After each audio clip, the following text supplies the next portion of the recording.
大家好，我是小高姐，今天我们来做鸡蛋煎饼。材料非常简单，主要材料只有3个：面粉、水和鸡蛋。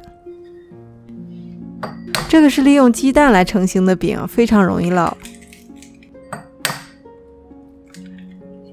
先把面粉和水混合。如果先放入鸡蛋的话，面粉不容易搅拌均匀。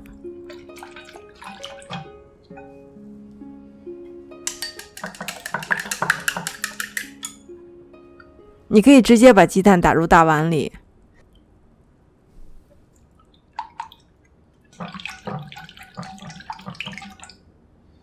你看到这个蛋液是很稀的，所以它可以摊出来比较薄的饼。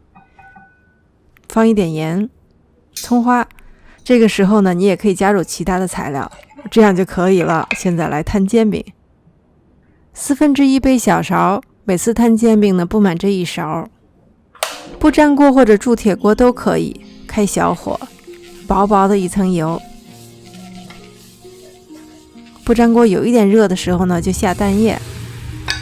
2个注意事项：第一，火不要太大；第二，饼不要太厚。大概1分钟左右，这个边边就翘起来了，你可以翻面了。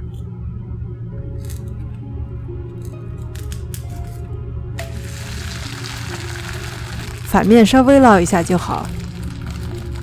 用到的材料呢，再家常不过，方法是再简单没有，可是摊出来的饼呢，却会给你带来惊喜。